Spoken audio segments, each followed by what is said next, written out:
Salam! Benim adım Aysoltan, Türkmenistanlıyım. Benim adım Durna, Azerbaycanlıyım. Şu anda ikimiz de Türkiye'de okuyoruz, Türkiye'de yaşıyoruz ve bu video bizim Türkiye'ye geldikten sonra yaşadığımız kültür şokları hakkında. Bu arada sizde selam tokalaşmayla. Evet. Biz mesela salam diyoruz. Evet, biz de salam diyoruz. Evet, Azerbaycan'da da öyle ama Türkiye'de selam olduğu için salam başka bir şey, sucuk demek. Evet. Bu arada sucuk değil, salam Hatta bunun bizde. şakasını, ironisini Aynen, çok fazla salam yapıyorlar. diyorum, onlar da diyor işte ben de sucuk falan diyor. Bir de şey var bizde, görüştüğünde, öpüştüğünde, hatta bunun bir O Ses Türkiye'de de olmuştu. Artık inşallah Bakü'de beraber Bir kere böyle öpüşürüz. Gerçekten. Evet, ama bazı yerlerde sadece iki kere böyle öpüşürüz yani Ha. çok değil. Yani 3 kere yapmıyoruz. Yani en fazla 2 kere, 1, 2 o kadar. Ha. Burada geldiğimde şey gördüm. Yani kucaklaşıyorlar, 3 kere böyle kucaklaşıyorlar. Ona ben çok şaşırmıştım. Aynen. Bu Türkiye'nin bazı bölgelerinde öyle. Ha. Bazı bölgelerinde 2 defa, bazı bölgelerinde 3 defa. Ben de onu şaşırmıştım. Hı. Türkmenistan'da bu yok. Türkmenistan'da öpüşerek selamlaşma yok. Hı. Sadece elleşerek. Ama kadın erkek hepsiyle elleşerek böyle selamlaşıyoruz. Azerbaycan'da da öyle, Tokalaşıyor. Türkmenistan. Evet, elleşerek de tokalaşma var. Evet. Ben mesela ilk kültür şokumu şeyde yaşamıştım. Sınıfa girdim, 1. sınıftayım. Okula yeni geldim, okulun ilk günü. İlk günde birkaç defa yaptım ben bunu. Bütün sınıfla böyle tokalaşarak her biriyle. Değişik değişik yüzüme bak. Evet, bütün sınıfla, kız erkek hepsiyle böyle tokalaşmıştım. Bir bakıyorum kimse tokalaşmıyor. Sonra dedim ki dedim burada o zaman yokmuş. Ben de ondan sonra tokalaşmayı kesmiştim. Peki şey var mı böyle mesela Türkiye'de hayır ederek böyle yapıyorlar ya. Var mı Azerbaycan'da öyle? Var. Bizde evet böyle, hayır böyle yani. Ama Ya Türkiye'de bizde çok yani belki yapanlar tek tüktü ama bu kadar buradaki kadar fazla değildi. anladım. Ben de artık Evet. alışmışım. Böyle kafa gidiyor yani böyle hiç. Türkiye'de ben bunu nazar değmesin olarak görmüştüm. Ama He. nazar değmesin. Ama bizde de mesela kötü bir olay oldu. Böyle kulağımızı çekeriz, bir yerlere vururuz, tahtaya falan vururuz diye bizden uzak olsun, yani evlerden uzak olsun, böyle Allah uzak eylesin yani. Ya da İran olsun, Allah uzak eylesin. Böyle deriz. Anladım. Bizde de şey var mesela korktuğun zaman içine tükürme var.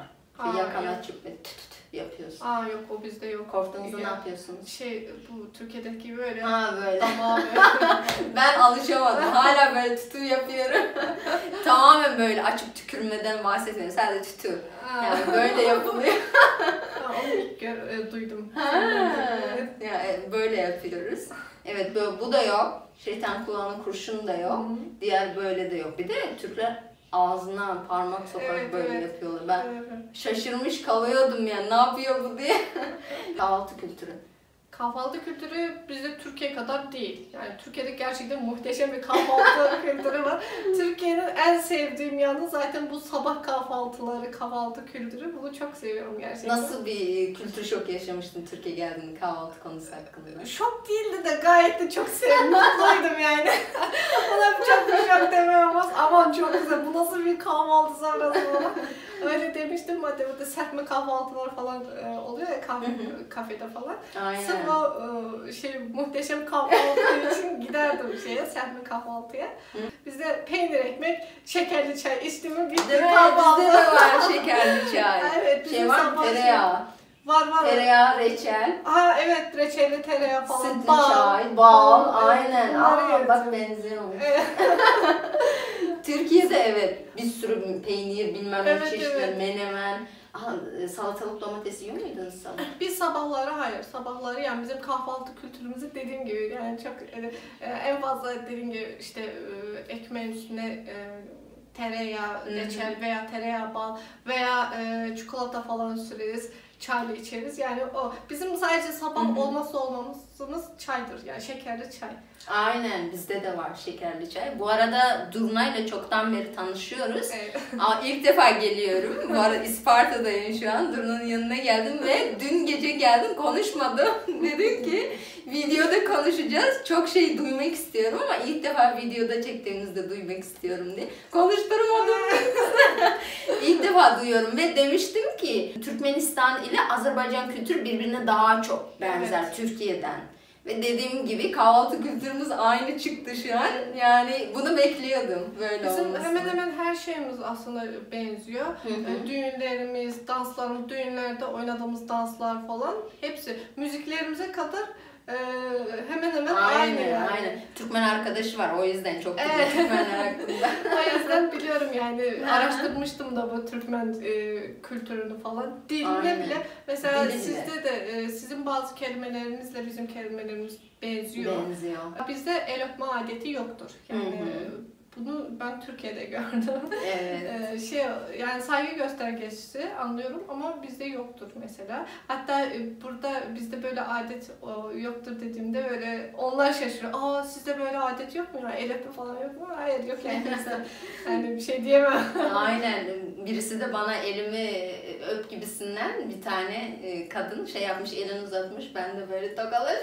Ya mesela bunu bazen görüyorlar yani, buna bak ya, saygısız bizim el yapıyorlar gibi bazı yaşlılar bunu böyle görüyor. Ama işte ne yaparsın, kültürümüzde o kadar olmamış ki yani. Aynen. Bilmiyoruz yani. Aynen. Bizde de yok. Ben de işte geldiğimde dediğim gibi tokalaştım, böyle elini bana böyle uzattığı zaman tokalaşmışım. Nereden bileyim ben el öpmeyi? Ve bizim için iyi bir şey değil. Mesela sadece ben değil. Benlik sıkıntı yok. Öperim el. Artık alıştım. Ama yeni gelen Türkmenler asla ve asla bu şey yapmak istemezler yani. Ben niye onun elini öpeyim ki, bana ne falan diye çok kızdıklarını gördüm bazı insanların. Evet, çok da karşılanmıyor. Çünkü hiç bilmiyorlar. Hiç bizim orada öyle bir şey yok. Ama burada saygısızlık olarak görülüyor. Evet. Ya, böyle görülmemesi lazım. Çünkü bazı kültürde var olan bir şey bazı kültürlerde yoktur ve bu farklılıklar birbirine karşı empati gösterilmesi lazım. Bazen anlayışlı karşılamak lazım. Anlayışlı karşılanması lazım ama bazen de anlayışlı karşılanmıyoruz. El öpme haricinde benim Türkiye'ye geldiğimde kültür şokuna uğradığım bir şey var. Sizde nasıl, bunu bilmiyorum, bakalım. Sigara içen kadınlar. Ne olarak görünüyor sizde sigara içen İyi kadınlar? bakılmıyor, böyle diyor yani. Değil mi? Yani nasıl söyleyeyim, burada sansürlü söyleyeyim yani, kimse de üstüne alınmasın, sadece bizim kültürde böyle yani. Biraz hayat kadını muamelesi görüyorlar. Sizin kültürde değil, bizim kültürde de artı Özbekistan'da da böyleymiş. Yani Türkiye harici diğer yani bildiklerim Türkmenistan, bir de dediğin Özbekistan, bir de Azerbaycan'da mesela böyle yani. Yani normal değil yani, normal aileler yani gelsin. Mesela ben sigara içeyim, gideyim babam yani, baba ben sigara içeyim desem evlatlıkla reddedildim yani. Evet, yani. evet. Bir de çok kötü. Yani, evet, çok kötü gözle bakılıyor. Evet. Yani ilk geldiğimde ben de böyle kaçıyordum gördüğüm zaman. Çünkü bilinçaltımızda onlar kötü kadın diye kalmış, sigara içiyorsa diye. Belli bir yerden sonra baktım ki normal, yani sıradan arkadaşlarımız da sigara içiyor, kızlar. Aa dedim, burada o zaman normalmiş bu şeyler diye. Benim annem geldiğinde yanıma gelmişti. Ya biliyor musun? Yaşlı teyzeler, yaşlı kadınlar sigara, ellerinde sigara içiyor. Ya anne diyorum, artık ben alıştım bu durumlara diyorum. Yani annem bile şoka girmişti yani. Annemden nasıl görmemiş ya, bizim orada bu normal olmadığı için. Aynen. Şimdi buraya geldiğinde öyle şok, bayağı bir şok. En çok şoku annem yaşamıştı. Benim annem de çok bilmiyor bunu. Geldiğinde o da şok yaşar. Muhtemelen yani. Ay, gerçekten valla sigara konusu çok önemli bizim oralarda. Evet. Çay nasıl sizde? Bize mesela çaylar, hani bunlar Türkiye'de bizim çayları kaçak çay diyorlar. Hani böyle uzun yapraklı oluyor ve gerçekten bir de acı olmuyor, çok yumuşak tadı oluyor. Yani o çayı şekersiz bile içmek oluyor. Ama mesela normalde ben şekersiz içerim çayı. Türkiye'ye geldiğimde ben çayı şekersiz içemiyorum. Türk çayını şekersiz içemiyorum. Çünkü aşırı acı oluyor. Evet. Ve toz gibi oluyor. Yani nasıl bir çay bilmiyorum ama çay değil yani, çayın tozu oluyor. Çok değişik bir şey oluyor. Yeşil çay mı, siyah çay mı? Yok, siyah çay. Siyah çay tüketiyorsunuz. Evet. Biz yeşil çay tüketiyoruz geneli. Bizimki de öyle. Hani büyük büyük içeride yapraklar büyük büyük oluyor. Yeşil çay tüketiyoruz genel ağırlıklı olarak. Siyah çay da var ama çok değil. Bir de şey var. Çaydanlık bir tane oluyor bizde. Yani içine çay atıyoruz, üstüne kaynar su atıyoruz. İlk başta getirdiği an biz içiyoruz. Çünkü açık ya, çok açık içiyoruz. O yüzden sen açık çay içiyorsun. Ben de Evet. bu kadar açıkça çay dediğin demlenmiş. Yani dün açık çay içtim onu diyor. Bu ne? İmamın abdest suyu gibi. Yani çay değil yani bildiğin su. Azıcık bir damlatmış çay. Yani dün bu çay içmekten sen otur su iç yani. Ne gerek var? Biz öyle içiyoruz. Bizim kültürde öyle. Sonra o demleniyor iyice. Demlendikten sonra da babaannem içiyordu. Peki sizde çay içine limon atma var mı? Var. Bize de var. Ya biz severiz çay içine limon atılır yani. Aynen. Çünkü Bal.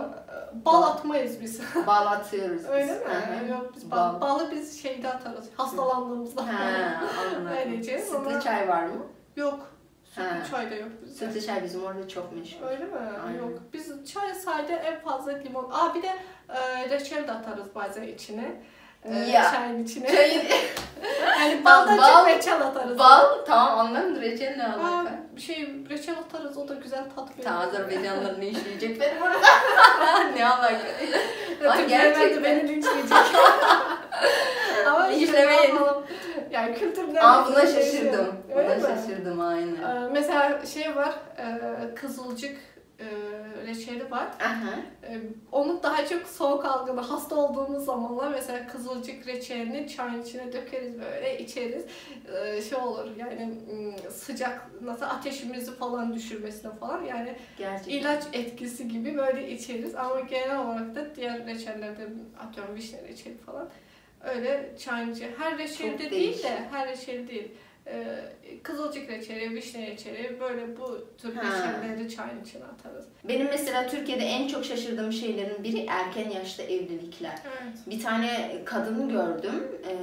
Dedi kızım dedi 14 yaşında dedi. Kendi yaşını sordum. 28 yaşında dedi. Kendisi 13 yaşında evlenmiş yani. Ben şoka girdim böyle. Nasıl olabilir böyle bir şey diye. Burada şey varmış mesela bazı bölgelerde kendine 15-20 yaş büyükle 16-15 yaşlarında evlendiriliyormuş. Öyle şeyler vardı. Küçük çocukların değil mi? Aynen. Yani çocuk gelinler vesaire. O konu mesela çok şaşırtmıştı. Türkmenistan'da öyle bir şey yok. Ayrıyeten şimdi şöyle bir şey var. Mesela bizim kültürde çok zorlama yok ya, hani zorla evlendirilme, görücü usulü vesaire, hani kendin istiyorsun, evlenebiliyorsun ya da çok fazla kaçma, kaçırılma diye de bir şey yok. Kızların kendisi isteyerek gidiyor. Var mı dersiniz 17 yaşında, 16 yaşında, çok görmedim ama var tabii ki de böyle kaçarak evlenen, çok genç yaşta ama şey yok, evlendirilme muhabbeti yok. Zaten sizde de aynı değil mi? Okul bitene kadar hani lise, ilkokul, ortaokul gibi şeyler yok. En azından o yani lise diploması almak zorundalar. Evet, en azından liseyi bitirmesi lazım. Evet. O senin dediğin 13-14 yaşları ne zaman bizde vardı? Benim anneannemin yaşlarında yani vardı. Çok eskiden vardı. O zaman kızlar biraz daha böyle erken mi yetişiyormuş? Ya sanki erken yetişiyor. Ya çocukluğunu yaşamıyordu. Aslında bu üzücü bir durum. Yani erken yetiştiği ve çocukluğunu yaşamadığı için yani buna mı hazırlıyorlardı ne bilmiyorum. O yüzden 13-14 yaşlarında o zaman anneannemlerin zamanında vardı. Ama şu an sorsa hayır yani mümkün olduğu kadar kızları yani 18 yaş altından önce yani 18 yaş altı kızlarını evlendirmiyorlar yani. Evlendirenler var mı? İlla ki vardır ama tekduk vardır yani biraz cahil kesimler falan illaki vardır. Ama normalde bizde daha çok okutturmaya önem verildi. Yani bizim yani en uçkar köyden tut en gelişmiş şehirlere kadar. Yani en çok da kız çocuklarını biz okutturmaya önem veririz. Yani kız çocuğu dediğin okumalı, elinde bir mesleği olmalı. Yani bir yerde çalışmasa bile olsun. En azından elinde yani bize kız çocuğunun diploması onun çeyizi. Yani çeyiz de onun diplomasıdır yani. Çalışmak istese ailesi izin verirse ya kendi isterse çalışır. Bazı aileler izin vermiyor ki bu da bir saçma düşünce. Niye böyle şeyin iznini istesin ki? Ama yine de bir şey diyemem. Herkesin kendi aile yapsa. Ama gerçekten bizde özellikle kız çocukların okumasına önem verilir. Şu an artık yükseldi mesela evlilik yaşı. Eskiden böyle 22-23'lerdeydi. 25 yaşındaysan sen evde kalmış hesaplanıyordun. Artık bu 30-35'e çıktı. Artık evlenmiyor bizimkiler. Çok geç evlenmeye başladılar. 25'ten sonra genelde evleniyorlar. 25-30 yaş arası oldu yani. Bu da maddi ekonomik durumlar. Aynen. Şimdiki işte 32-33 yaşlarında genelde evlenmeye başladılar şimdi bizim oradakiler. Hani dediğim gibi zorla yok ama şöyle bir şey var.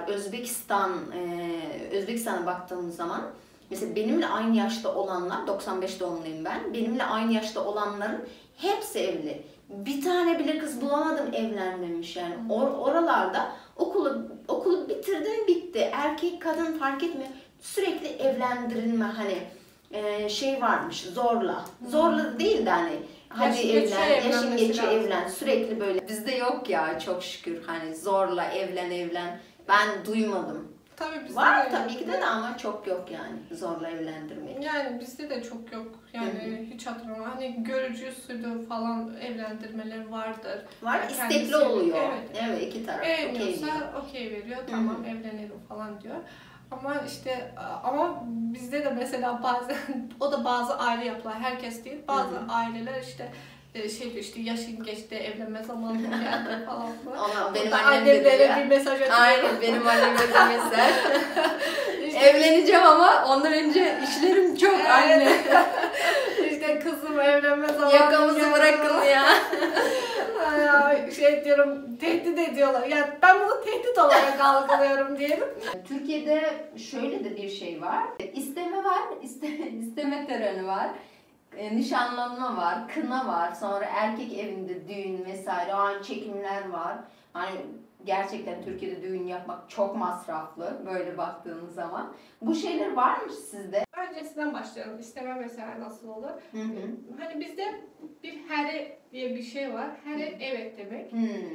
Yani bu kızın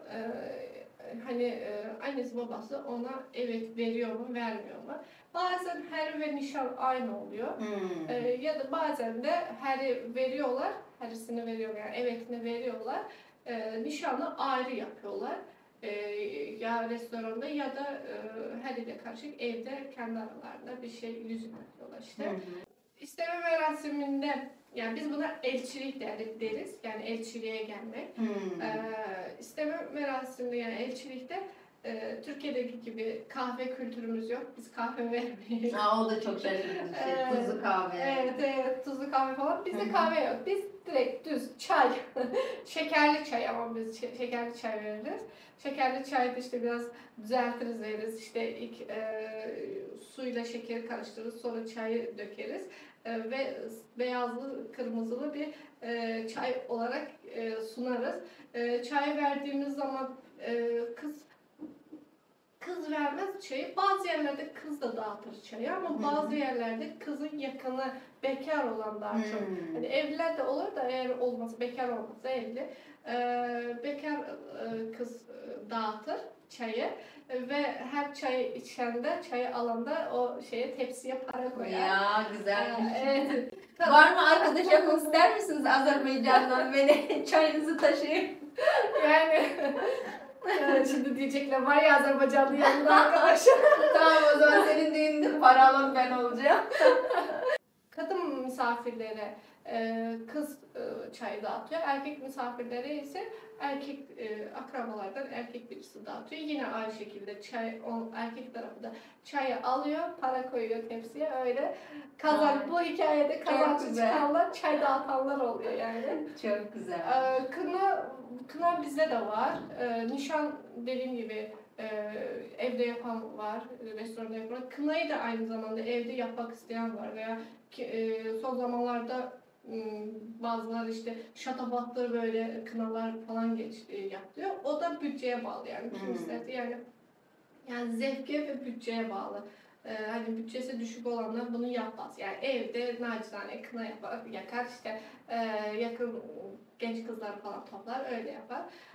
Düğüne geldiğinde işte düğünü yine burada da ekonomik açıdan baktığımızda ya kız tarafı ve erkek tarafı ayrı ayrı düğün yapar ya da çok masraf olmasın diye bir yapar, yani hem erkek tarafı hem kız tarafı bir düğün yapar.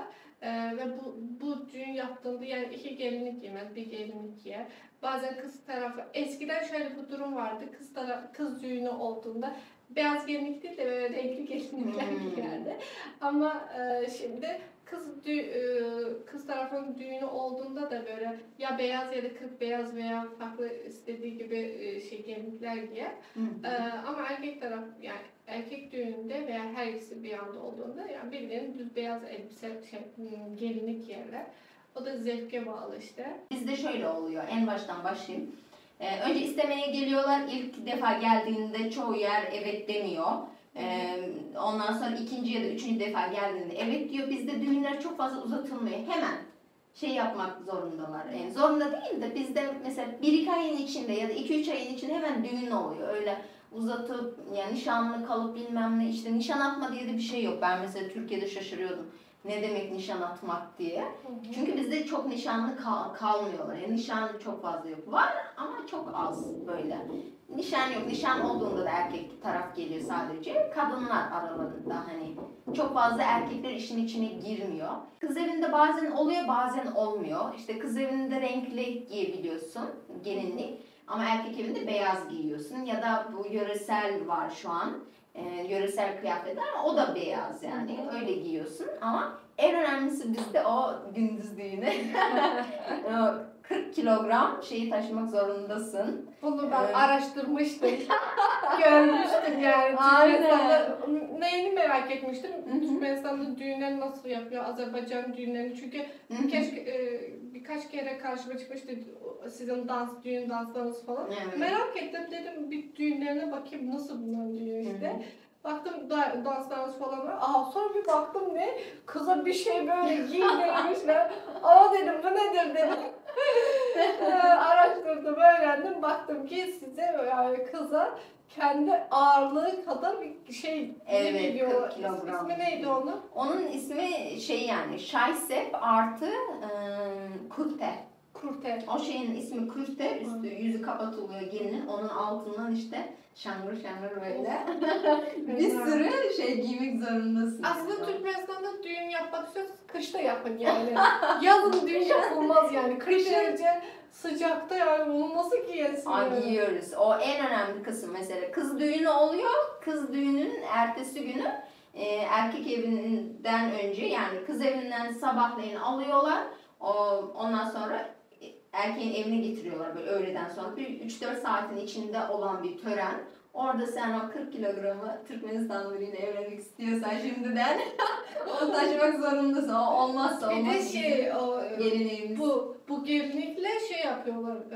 Her yeri geziyorlar. Aynen. Anıtları falan geziyorlar. Evet. Nereden biliyorsun diye sormayın. İzledim, araştırdım. Niye araştırdın diye sormayın. Çünkü merak ettim. Niye merak ettin diye sormayın. Yani olur, kültürler arasında. Aynen, tabii ki de merak olur yani. Evet. Yani gerçekten çok zor yani, aşırı zor. Yani helal olsun o kızlara. Yani bilmiyorum. Bizim için normal, senin için geliyor. Yani 40 kilo, ben kendim 45 kiloyum. Ama onu üstüne giydiğin zaman belli olmuyor. Çünkü elbisenin üzerinde olduğu için sen onu bilmiyorsun 40 kilogram olduğunu. Ya ezilmiyor musun? Yok. Birden öyle dan diye üstüne giydirmiyorlar. İşte bütün elbisede, ayakkabıda mesela koluna takıyorsun, kafana giyiyorsun o şaysepleri. Öyle kurteyi takıyorsun. Onları hepsi beraber 40 kilo. Ağırlık tüm vücuda beraber bölüşüyor. Evet, beraber bölüşüyor. O yüzden sen 40 kilogram gibi hissetmiyorsun. Abartılıyor 40 kilogram değil, belki 30'dur. Belki 35. Çok 30 çıkmış yani. Çok şey değil mi yani? Yani aza indirgiyorum ben. Öyle olabilir ama güzel, onu kendin giymek istersin. Hani baktığında ben mesela çok severim. Güzelliği var, yani asaleti var. Ağır demiyor da. Evet, ağır demiyor da asaleti var yani. Türkiye'de kültür şokuna uğradığım şeylerin biri. Türkmenistan düğün olduğu zaman, sizde nasıl bilmiyorum ama Türkmenistan'da oluyor, gelin damada o düğün esnasında para veriyorlar insanlar ve düğüne hediye olarak götürüyorlar. Bizde takı töreni yok. Türkiye'de çok sıkıcı. Düğünlerde aşırı sıkıldığım şeylerin biri. Bizde direkt dans ediyorlar falan, eğleniyorlar. Evet. Türkiye'de bir takı töreni saatlerce Evet. bir baktın düğün bitmiş. Aynen. Yani, ben bir kere gitmiştim düğüne. Evet, bir de halaylar var. Çok şaşırıyorum. Türkmenistan öyle Halayı bir şey severim yok. ama. Kim gönlünden ne koparsa onu veriyor. Ya da mesela eve lazım olan eşyaları hediye veriyorlar. Öyle hediyeleşme var bizde. Çok yakınlar altın, o da şey altın değil, Türkiye'deki gibi değil. Yüzük, işte bilezik, bilmem ne, kolye, onun gibi takılar altın hediye ediliyor. Onun dışında yok yani. Türkiye'de ama mesela kendi teyzesi düğününe gelmemiş. Neden? Takı, ya altın yüzünden. Ama Türkiye'deki bu kavgaları görüyorum bu altın yüzünden. Düğününe gelmemiş, ertesi gün arayıp benim altınımı geri getir falan. Altın fiyatları da yükseldi ya biraz da onu. Aynen yani çok böyle şey konu. Geçen de bir arkadaşım sürekli bu konuyu konuşuyor. Onun da düğün var, bunun da düğün var. Altın olmuş bu kadar. Gitsem mi düğüne, gitmesem mi? Ya yakın arkadaşın yani nasıl altın yüzünden yakın arkadaşın düğüne gidemediğini görünce ben dedim ya böyle bir kültür olmamalı yani. Çok şey ya. Yani bir şey diyemem. Buranın kültürü işte. Evet. Sizde nasıl? Bizde de o biraz benzer ama biz altın değil para veririz. Ha. Hani düğünlerde kız tarafının ayrı para kutusu olur, erkek tarafının ayrı para kutusu olur. Erkek tarafına gelen misafirler erkek tarafının para kutusuna zarfa para koyar, ismini yazar işte bilmem kim. Zarfa atar, kız tarafı da aynı şekilde. Sonra düğün bittiğinde o zarftakileri herkes açar, bakar, liste tutar. Kim ne kadar para eklemiş. Ki gelecekte de biz de onun düğüne o kadar para ekleyelim. Dolar işte, artıyor. Dolar yapıyoruz ki biz manat atıyoruz yani. Ha. Hani dolar atanlar da olur işte o biraz sıkıntılı olur. Ama şey yaparlar yani dolar arttığında onun döviz olarak manata çevirip öyle yani ille o bana 100 dolar attı ben de ona 100 dolar atayım diye bir şey yok. O dolara karşılık ne geliyorsa onu veririz yani. Orası biraz sıkıntıymış. Bir de şey var. Mesela eski manatla şimdiki manatın arasında uçurum farkı oluyor işte Türkiye'de. Öyle eski 100 TL ile şimdiki 100 TL'nin arası. Çok bizde farklı. manat Çok aynen, değişmiyor değil mi? Yok değişmiyor. O yüzden o Evet sıkıntı. öyle sıkıntı değil. Dolarımız da değişmiyor çok şükür şimdi bir şey Ay demeyeyim çok sonra, iyi. sonra değişmesin de. Allah korusun. Bir kere sadece değişti o kadar yani ondan sonra değişmedi. Yani Oldu, sabit kaldı. Evet sabit kaldı. Öyleymiş. Misafirler altın falan takmaz yani. Hani gönlünden kopuyorsa hediyelik amaçlı isteyen takabilir. Ama bunun da illa bir karşılığını beklemiyorlar. Karşılık paradır. Para verdim, para alacaksın. Ha bir de burada düğünlerde çok hani bilmiyorum yöreye göre değişiyor, yöresel her düğün farklı da yani genelde bu taraflarında, batı taraflarında diyelim, düğünler sanki yemeksiz oluyor. Evet. Bizde yemek oluyor. Ben var ya bir gün yaptım, evde yemek pişti. Yemek yemedim dedim ki düğüne gidiyorum. Düğünden yemek yerim. Aç gittim. Aç geldim düğünden. Oturmak istemiyorum. Diyorum ki nerede yemekler? Ne zaman geliyor? Evet. Dedi ki yemeksiz dedi. Dedim nasıl yemeksiz olabilir? Kurabiye bilmem kuru yemiş ya geldi. da pasta falan da. Aynen o geldi. Ben aç kaldım o güne. İçim gurul gurul böyle. O sırada bizim düğün saat 6'dan geç saat 12'ye kadar biz yemek yeriz. Yani. Aynen. Bizim düğünler yemeksiz asla olmaz. Bir de o sofralar donatılacak. Evet. Yani bizde düğün demek karın doyurma deriz. Aynen bizde de. Bizde de hatta yani bazı insanlar yapar. Birinin düğünü gider yemek aslında çeşit çoktur ama Evde birazcık. pişmez.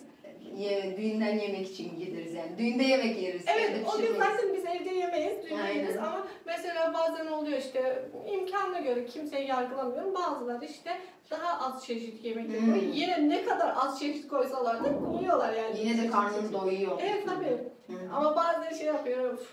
Güzel yemekler falan getirmemişler. Sofra çok azdı falan gibisinden. Aynen. Ama o da olmazsa olmaz yani. Bizde de öyle. Dedikodu kültürümüz aynı bence.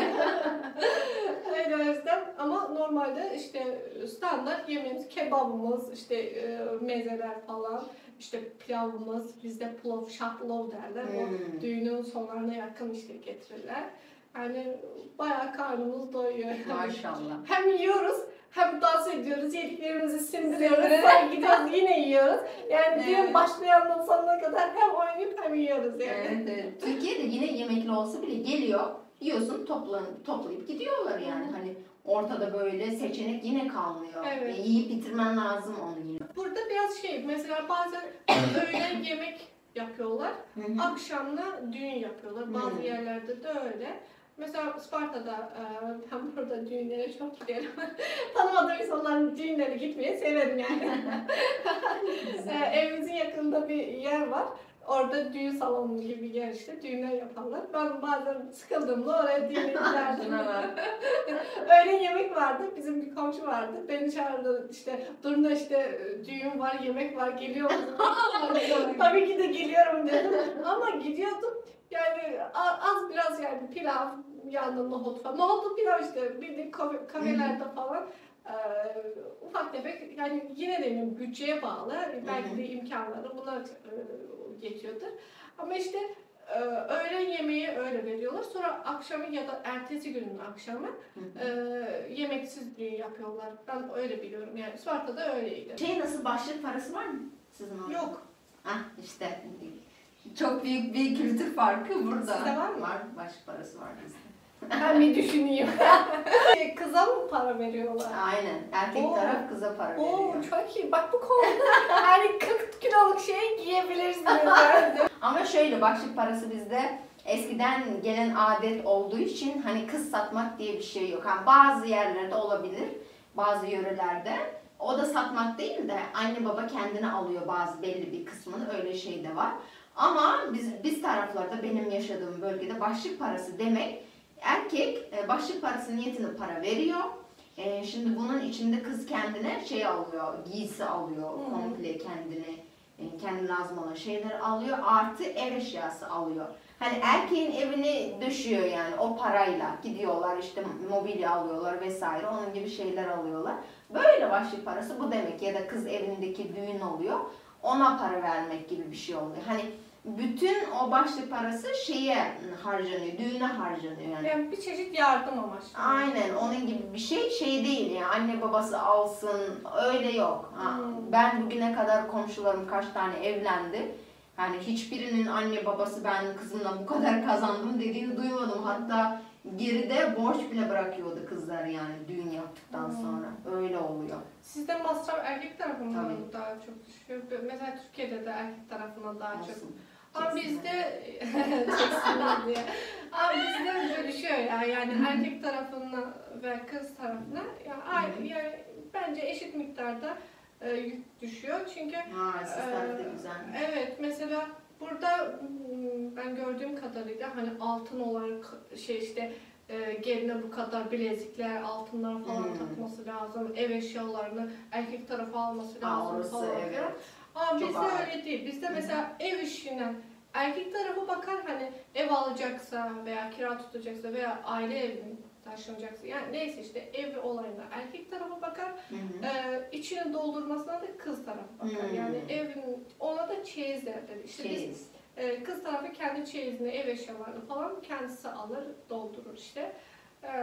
Yani eşit miktarda olur. Hani mesela diyecekler ya erkek ev almazsa, işte kendi ailesinin evine taşınırsa o zaman erkeğe masraf düşmez falan gibisine. O zaman da işte o zaman olduğunda çeyiz paralar bölüşür. Yani illa hepsini erkek kız tarafı almaz da yine şey olmaz. Kadın yani gelin tüm evi donatmaz. Kendi sadece odasını donatır. Yani yatak odası, mobilyalarını falan alır. Çünkü geri kalan zaten hazır ev yani. Erkek tarafa çok fazla masraf düşüyor olabilir bizim orada, ama çok da zorlamıyorlar ya hani. Çok da masraflı olmuyor düğünler. Yani insanların dediğim gibi durumuna göre, bütçesine göre yapılıyor. Anlayış gösteriliyor. Ama şöyle de bir şey var bizim orada. Bu nasıl? Bunu istemeyen insanlar çok, mesela başlık parası olmasın, kaldırılsın, çok kötü bir şey diye. Çünkü ne? Kadını satılık olarak görülüyor diye çok kötü anlamı var. Ama şöyle de bir şey var. Artık o kadar gelenek görenek olmuş ki bizim orada. Sen ne kadar mesela anlayış gösterirsen erkek tarafa ve o şeyi başlık parasını çok fazla söylemezsen diğer insanlar tarafından yargılanıyorsun. Ne diyor? Aa, kızının bir şeyi vardır. Orada sana düşük göz muamelesi yapıyorlar yani. Bir ayıbı vardır da kızına bu kadar az söylemiş. Değersizleştirme gibi bir şey var. O yüzden mesela atalım 50.000 TL başlık parası aldı. İnsanlar utancından 75.000 olarak söylerler. Almasa bile hani az aldıklarını kimse söylemek istemez yani. Anlayış gösterirse dahi yalan söyleme gibi bir şey var. Çünkü ne kadar azsa o kadar değersizleştirme var bizde. O yüzden yüksek söyleniyor. Hatta çok saçma diyebilirsiniz. Okumuş ve okumamış kızların arasında başlık paralarının miktarı artıp değil, azalıyor yani. Mesela sen okulu bitirdin, hiçbir yerde okumadın, hiçbir şey yapmıyorsun, eline mesleğin yok. Atalım senin başlık paran 30.000. Ama ben okumuşum, üniversite bitirmişim, hem de işim var, benimki 75.000. Ya örnek olarak veriyorum, hani böyle değil de hani örnek olarak öyle mesela o 30.000, benimki 75.000. Böyle uçurum farkı olabiliyor. Sırf başlık parası için okumak gerekiyor. Aynen. Yemek kültürü nasıldı? Mesela alışamadığın, böyle şoka uğradığın hangi yemek vardı? Öncelikle burada ben buraya ilk geldiğimde yemek yapmasını çok bilmiyordum açıkçası. Türk yemeklerini bilmiyordum. Ha, kendi yemeklerini. Genel olarak yemek yapmasını çok bilmiyordum. Ben buraya geldikten sonra yemek yapmasını öğrendim. Annemden sonra öğreniyordum işte. Bizde pilav falan meşhur olduğu için dedim ya en kolayı da pilav yapayım dedim. Ben de bilmiyorum tabii. Gittim marketten pirinç almaya. Bu arada biz pirince düğü deriz. Düğü, evet. Biz tüvi. Tüvi, biz düğü. Neyse işte gittim aldım getireceğim. Biz pilavı kaynatırız. Makarna gibi suda kaynatırız. Sonra süzeriz. Sonra işte tekrar tencereye koyar. Demlemeye falan koyarız, işte tereyağı falan üstüne koyarız, zerdeçal ekleriz, öyle demlemeye koyarız. Değişik. Evet, ama bunu yine yapmak istedim. Ya ben bu pirinci suya döktüm, kaynadı, bakın bir lapa bir şey oldu. Ben orada bir şok yaşadım, sinirlendim de bu ne ya dedim, böyle şey mi olur, buranın pirincinde mi bir sorun var? Meğerse buranın pirinci bizim o pirinçlerden değilmiş, yani burada pirinci önce kavururlar, sonra öyle pişirirlermiş. Ama bize öyle değil, direkt yani bizim pirinçlerde direkt suda kaynatır, haşlar işte, sonra pişiririz. Ben onun şokunu yaşamıştım. Sonrasında Azerbaycan'dan pirinç istemiştim. Memleketimden pirinç getirtiyordum. Sonra yani ne yapayım, yani yapamıyordum, olmuyordu. Yani Türk pilavını da yapamıyorum çünkü işte kavurmak falan oluyor. Yani görsem yapardım da. Sonra da zaten internetten baka yaptım ama o kadar kendi pilavımıza alışmışım ki artık kendi pilavımızın yerini vermiyor diyordum. Ya bunu sevmiyordum işte. Öyle. Bir de acılı yemekleri burada aşırı acıya çok şey var. Bir de doğu tarafı daha çok acılı sever. Evet. Et yemeklerini mesela doğu tarafı et yemeklerine çok üstünlük verir, sever. Bu batı tarafları çok böyle etçil değiller işte. Aynen. Bizim mesela yemeklerimizin hepsi diyelim et yemeklerini biz. Sarmayı falan ben şaşırmıştım. Sarma nasıl etsiz olur? Var mı sizde sarma? Var evet. Bizde yok. Yaprak sarması işte üzüm yaprağından olan. Biz üzüm yaprağından yaparız sadece sarmayı ve etli yaparız. Burada işte etli yapılmıyormuş. Hani etli yapanlar da varmış da o da sanırım doğu taraflarında falan. Et yemeği dediğim gibi doğu taraflar daha çok seviyormuş. Öyle acı ama ben ilk kez el yapımı çiğ köfte yemiştim. O da aşırı acı. Onu da çok yememiştim. Az yemiştim. Vücudum bir yara döktü. Yani evet, vücudum bayağı bir yara döktü yani. Vay canına. Çok kötü olmuştum. Alerji vermişti. Ondan sonra ben acı alerjim olduğunu orada öğrendim yani. Aynen, benim de pul biber alerjim var. İsot. İsot mu alerji? Çok acılı oluyor isotlar. İsot, tamam. Bana tam o alerji vermişti. Ayrıca şey var, Türkiye'de çok fazla baharat çeşidi var. Yemeklere neler kimyon falan mesela var. Bizde kimyon çok kullanılmaz. Ben burada geldiğimde bir kere alıp kullanmak istedim. Hiç hoşuma gitmedi. Belki de alışmadığımdan bilmiyorum ama Kimyonu hiç sevmiyorum. Isot bizde yok, burada var. Aynen. Isot da çok Bizde de çoğu baharat türü yok bizde. zehir yani, onu hiç kullanmak. Annem sever mesela isot. Ben değil. Şey var, bizim pilavlar farklı eğer biliyorsan. Özbek pilavına benziyor. Özbek Türkmen pilavı birbirine benzer. Evet. Bizde havuçlu, etli Evet. öyle oluyor. Buraya geldiğimiz zaman pilav var dediler yemekte. İlk misafirliğe gittik, onu anlatayım. Gittik. Çorba geldi. Bizim çorbalar böyle sebzeli, içerisinde etli falan olur. Yani çok böyle püre halinde çorba yok bizim oralarda. Önce çorba geliyormuş. Ondan sonra ana yemek, sonra pilav. Öyleymiş ya, burada çorba geldi. Ben o kadar hayal kırıklığına uğradım ki şey zannettim. Ay bunlar fakir mi? Sonra ekmek aldım bu kadar, bandıra bandıra çorbayı yedim. Çünkü bizde tek yemek oluyor. Salata tek yemek yani. Hani şey değil, buradaki 3-4 çeşit bizde yok öyle bir şey yani. Çorba geldi, işte yedim ekmekle, bir baktım. Pilav geldi, pilav var dediler yemekte. Ama pilav, ben zannettim ki bizim pilav diye, ama pilav bakıyorum, pirinç, ben de nerede pilav? Pirinç. Bu pilav bizim dizin lazım. Evet. Bize arkadaşımla beraber gittik. İlk defa gidiyoruz öyle. İlk senemiz Türkiye'de. Sonra birbirimizin yüzümüze bakıyoruz. Bu ne yani? Bir de pilavda da normal şey, et falan yok. Sonra biz artık doyduk ikimiz de. Bir baktık et gelmeye başladı. Etli yemekler bilmem ne. O Doyduktan sonra mı? bu sefer de yani doyduk artık, yiyemiyoruz. Birbirimizi dürtüyoruz. Bileydik yemezdik falan diyoruz. Sonra şey geldi. Ondan sonra meyve geldi, çay geldi, işte Türk kahvesi. Ondan sonra baklava bilmem ne geldikçe geliyor. Biz doyduk zaten, yiyemiyoruz hiçbir şeyi. Ondan sonra alışmaya başladık. Yani çorba mı geldi? İçeceksin azıcık. Şey yapmayacaksın, doymayacaksın. Pilavdan da çok fazla yemeyeceksin. O ana yemeği. Sonu görmeden geldi çorba. Biz tek yemek ya işte, yedik bitirdik, ekmekle doymayız diye bir de. Ay ne günlerdi be. Öyle kültür şoku yaşadım. Sonra bunların bu şeyini de seviyorum. He. Daha çok işte bayramlar, Ramazan bayramlarında daha çok şey oluyor. Yemekten sonra tatlı olmazsa olmaz. evet. Bak bu olayı çok seviyorum Türkiye'de. Ama komaya girersin ya. O Evet, kadar olsun, tatlı. ben Bizde seviyorum. o kadar tatlı yok. Bulka var mı sizde? Var. Aynen, Ruslardan kalma. Evet. Alivya var mı? Salata, Rus salatası. Evet. Biz ona paytak salata Ha, paytak. Staliçli derler. Biz ona paytak salata deriz. Burada da var Rus salatası. Evet, adıyla burada da satılıyor var. Ama güzel değil, sevmiyorum. Ben bir kere aldım, güzel değildi.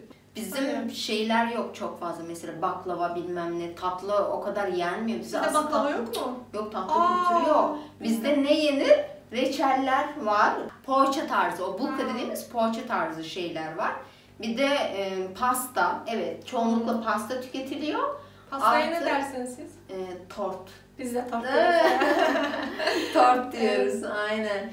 Öyle o şekilde yani. Türkiye'ye geldiğimde baklavanın 1/3 bile yememiştim. O küçük parça var, onun 1/3 bile yememiştim. Şeker komasına girdim. Biz Ben o çok kadar severim. şeker. Aşırı severim. Ben Ya. Türk baklavasını ve o Türk baklavasına benzer olan diğer tatlılar da var, şerbetli. Bayılırım yani. Ya. Bizde var ama baklava. Mesela biz Türkiye'de Ramazan bayramlarında o baklavalar falan daha çok şey var. Bizde de Novruz bayramı. Nevruz yani. Evet, o da var, şaşırdığım Evet. şeylerin biri. Türkiye'de kutlanılmıyor. Evet, kutlanılmıyor. Türkiye'de yeni yılda kutlanılmıyor. Evet yani Hristiyan bayramı gibi şey Aynen. oluyor. Bazı yerlerde Çok linçlenmiştim ben o konuda, çam ağacı süslediğim için. Evet. Sen Müslüman değil misin, çam ağacıyla şey. O da ayrı bir konu zaten. O Evet. konuya hiç girmeyelim. Aynen. Tam Türklükte aslında çam ağacı süslenir. Ha. Bu bir Türk geleneğidir aslında. Tam Ruslardan kalma falan da, ama asıl Türk geleneği çam ağacını süslemektir aslında. Yani bu tam Hristiyanlık bir durum değil. Aslında şöyle, bizde kutlanan şey yeni yıla girdiğimizi kutluyoruz orada, hani Hristiyanlıkla alakası Noel yok. değil işte. Noel değil Evet. bizimkisi. Yeni yıl kutlamaya. Evet. aileler toplanıyor, işte Evet, akrabalar yeni falan yılı toplanıyor. Bir kutlama. bahane işte, ne olacak, kutluyoruz, yeni yılı Evet. karşılıyoruz. Evet, Türkiye'de Yani, yok. evet. Çoğu bölgelerinde yok. Evet, çoğu bölgelerinde evet yok. Hristiyan Nevruz bayramı hiç, gibi. yani Nevruz hiç yok. Aynen. Yani- Çok az bölgelerde Nevruz kutlanıyormuş. Evet, burada sanırım yani Kürtler kutluyor Kürtlerin diye. bayramı diye Evet. biliyorum. Aynen. Ama duydum. aslında o da bilmiyorum yani o olayı da bilmiyorum Hı hı. ama bizde mesela o olay kutlandı. Ben sırf Nevruz için Evet. Azerbaycan'a gitmiştim Evet, yani. bu sene gitmiştim. Evet, çok çünkü seviyorum. Çünkü gerçekten güzel kutlanıyor. Hani tatlı olayları falan, Hı hı. baklavalar falan. Bizim Azerbaycan paklava deriz biz ona. Hı hı. Azerbaycan baklavaları farklı oluyor. Yani Türk baklavası gibi anti fıstıklı falan Hı hı. değil de. Bizde daha çok cevizli oluyor. Ha. Ama o da farklı. Gene şerbetli falan oluyor. Ya bizde baklava yok. Ya, Yani artık yeni alışmaya başladım. İlk geldiğimde böyle yemiyordum. ya, Sevmiyordum güzel ya. baklava. Baklavasız. Şunu Ağzının tadını bilmiyor. Bizi dinlediğiniz için teşekkür ederiz. Yani- Vaktinizi ayırıp, kıymetli vaktinizi ayırıp. Evet, farklı kültürlerde duymuş Hı. olduğunuz, merak ettikleriniz varsa yorumlara yazabilirsiniz. Evet, elbette. Beğenip takip etmeyi Teşekkürler. unutmayın. Paylaşmayı da unutmayın. Evet. Ee, Yani, abone olmayı da unutmayın efendim. Bu kadar çekiyoruz video burada. Evet, yani söyleyeceklerimiz bu kadardı. bence güzel bir yerlere değindik Hı hı. aslında. Bence çoğu kişinin aklında olan sorulara cevap vermiş olduk. Evet, bence de. Eğer yine de sorularınız olursa da cevaplarız. Bir şey Evet, diyemem. yorumlar kısmına bırakabilirsiniz. Evet. Azerbaycanca sağ ol ne demek? Sağ ol. Sağ ol. Sağ ol. Sağ ol. Evet. Bizde sağ bol. Bize de sağ ol. Sağ olun. Sağ olun.